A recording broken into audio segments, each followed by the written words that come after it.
అందరికీ నమస్కారం. తెలంగాణ రాష్ట్రంలో కొత్త ఆసరా పెన్షన్ల కోసం 1000 కండ్లతోటి లబ్ధిదారులు ఎదురు చూస్తున్నారు. వాస్తవాలేంటివి, అవాస్తవాలేంటివి, నిజాలేంటివి నిర్భయంగా ఈ వీడియోలో తెలుసుకుందాం. అంటే ఎప్పుడు రాబోతున్నాయి, ఈ పథకం ఎప్పుడు ప్రారంభించబోతున్నారు, రూ. 4016 మీ చేతిలో, మీ జేబులో, మీ అకౌంట్లో ఎప్పుడు పడబోతున్నాయి, రూ. 6016 వికలాంగులకి సంబంధించినవి ఖాతాలో ఎప్పుడు పడబోతున్నాయి అనే పూర్తి స్థాయి సమాచారాన్ని ఈ ఒక్క వీడియోలోనే తెలుసుకుందాం. మీరు వీడియోని చివరి వరకు చూడండి. ఇంకా ఏమైనా డౌట్లు ఉంటే కామెంట్ సెక్షన్లో తెలియజేయండి. ఇక తెలంగాణ రాష్ట్రంలో ఇప్పుడు రైతు రుణమాఫీ పథకం అయిపోయిన అనంతరం రాష్ట్ర ప్రభుత్వం మరో 2 గ్యారంటీలను ప్రారంభించాలని ఆలోచన చేస్తుంది. మరో 2 గ్యారంటీలు కాదు, అన్ని గ్యారంటీలను కూడా ప్రారంభించాలని ఆలోచన చేస్తుంది. కానీ ఈ పథకాలలో రాష్ట్ర ప్రభుత్వం ఇప్పుడు తక్షణమే ప్రారంభించే పథకం ఒకటి ఉన్నది. అదే రైతు భరోసా 7,500 రూపాయలు. ఈ 7,500 రూపాయలు తెలంగాణ రాష్ట్ర వ్యాప్తంగా 5 ఎకరాలు ఉన్న వారికి ఇస్తే 15,000 కోట్ల రూపాయల వరకు రాష్ట్ర ప్రభుత్వానికి కావాలి. అంటే ఒక కారుకి విడుదల చేయాలని రాష్ట్ర ప్రభుత్వం మొదట సంకల్పంతో ఉంది. దీనికి కావాల్సిన నిధులు 7,000 కోట్ల రూపాయలు. ఇక్కడ స్పష్టంగా వినండి. రైతు భరోసా పథకం కనుక ప్రారంభిస్తే 7,000 కోట్లు కావాలి. ప్రారంభిస్తే కాదు, ఖచ్చితంగా దసరా కల్లా ఈ పథకాన్ని ప్రారంభించాలి. ఎందుకంటే దీని వ్యవధి కేవలం 6 నెలలే కాబట్టి ఆల్రెడీ 3 నెలలు కంప్లీట్ అయిపోయింది. కాబట్టి ఇంకొక 3 నెలలలో ఈ పథకాన్ని ప్రారంభించకపోతే రైతులు ఆందోళన చేపడతారు. రాష్ట్ర ప్రభుత్వం పైన కూడా తీవ్ర వ్యతిరేకత వస్తుంది. కాబట్టి రాష్ట్ర ప్రభుత్వం ఎట్టి పరిస్థితుల్లోనైనా ఈ పథకాన్ని ప్రారంభించాలని ఆలోచన చేస్తుంది. కాబట్టి ఇప్పుడు ప్రభుత్వాన్ని నడపాలంటే కావాల్సిన మొత్తం నిధులు ఎంత అంటే 14,000 కోట్ల రూపాయలు. కానీ ఇక్కడ 7,000 కోట్ల రూపాయలు మళ్ళీ అదనంగా కావాలి. కాబట్టి రాష్ట్ర ప్రభుత్వం మొత్తానికి తెలంగాణ రాష్ట్రంలో ప్రస్తుతానికి రైతు భరోసాను ప్రారంభించాలి అని చూస్తుంది.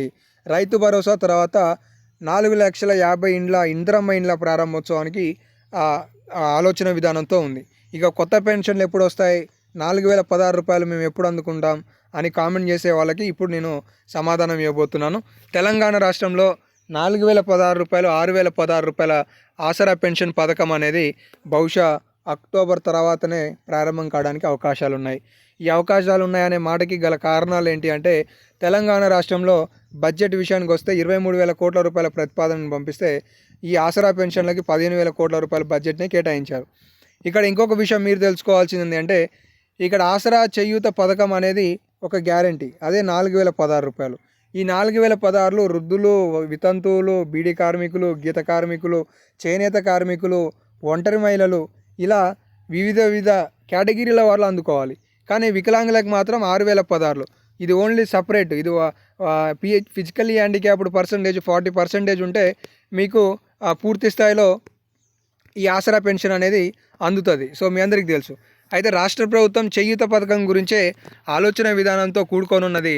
సో మొత్తానికి చేయూత పథకం 4,016 రూపాయలు వస్తే ఆసరా వికలాంగుల పెన్షన్కి సంబంధించి కూడా అది ఆ పథకం ప్రారంభం పెంపు చేయడానికి మాత్రం కాస్త సమయం పట్టే అవకాశాలు ఉన్నాయి. కాస్త సమయం అంటే 2025 వరకు కూడా కొనసాగడానికి ఆస్కారాలు ఉన్నాయి. ఇక మొత్తానికి ఇదంతా కాదు, మొత్తానికి ఒక క్లారిటీ ఆసరా పెన్షన్ గురించి ఎప్పుడు వస్తుంది అనేది మాట్లాడుకుంటే, తెలంగాణ రాష్ట్రంలో అతి త్వరలో రేషన్ కార్డులను రాష్ట్ర ప్రభుత్వం మంజూరు చేయాలని ఆలోచన చేస్తుంది. ఇంకా ఈ రేషన్ కార్డులు వచ్చిన తర్వాతనే పూర్తి స్థాయిలో తెలంగాణ రాష్ట్రంలో మహిళలకు ఇస్తామని చెప్పిన 2,500 రూపాయలు కావచ్చు, కూలీలకు ఇస్తామని చెప్పిన 12,000 రూపాయలు కావచ్చు, అలాగే ఇతర కొన్ని పథకాలకి సంబంధించి రాష్ట్ర ప్రభుత్వం రేషన్ కార్డు ఆధారంగా నిధులను కేటాయింపు చేయబోతుందనే సమాచారం తెలుస్తుంది.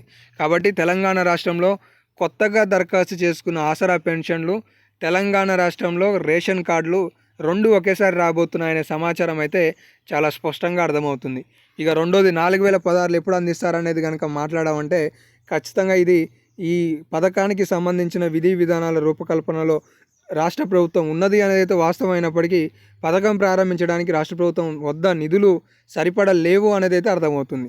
కాబట్టి రాబోయే పథకాలు ఇప్పుడు 31,000 కోట్ల రూపాయల ప్రతిష్టాత్మకంగా తీసుకున్న 2 లక్షల రుణమాఫీకి నిధుల కోసమే రాష్ట్ర ప్రభుత్వం 12,000 కోట్ల రూపాయలు 2 నెలల్లో స్వీకరించింది. కాబట్టి ఈ 12,000 కోట్ల రుణం ఇచ్చే ఇప్పుడు బ్యాంకులు ఇంకొక 7,000 కోట్లు కావాలి అంటే 3,000 కోట్లు మాత్రమే ఓకే చెప్తున్నాయనే కొన్ని వార్తాపత్రికలలో వచ్చే ప్రకటనల ద్వారా మీకు సమాధానం చెప్తున్నాను.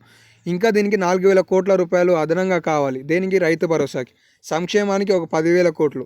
కాబట్టి రాష్ట్ర ప్రభుత్వం వద్ద బడ్జెట్ నిధులు సరిపడిని లేవు. కాబట్టి తెలంగాణ రాష్ట్రంలో ఆసరా చేయూత పథకం అనేది బహుశా దసరా తర్వాత ప్రారంభం కావడానికి ఆస్కారాలు అయితే ఉన్నాయి.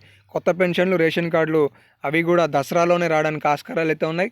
అలాగే ఆగస్టులో, జూలైకి సంబంధించిన ఆసరా పెన్షన్ ఆగస్టు నెలలో మాత్రం ఖచ్చితంగా 21వ తారీఖు నుండి 31వ తారీఖు మధ్యలో లబ్ధిదారులకు అందించే ఆలోచనలో రాష్ట్ర ప్రభుత్వం ఉన్నట్లు సమాచారం అయితే ఉంది. మొత్తానికి తెలంగాణ రాష్ట్రంలో ఆసరా చేయూత పథకానికి సంబంధించి ఉన్న కొన్ని లేటెస్ట్ అప్డేట్స్ ఇవి. ఇంకా ఏమైనా లేటెస్ట్ అప్డేట్స్ వస్తే మీకు తదుపరి వీడియోలలో తెలియజేస్తుంటాను. కాబట్టి మిస్ కావద్దు అనుకుంటే మన ఛానల్ని సబ్స్క్రైబ్ చేసుకొని ఫాలో అవుతుండండి. ధన్యవాదాలు.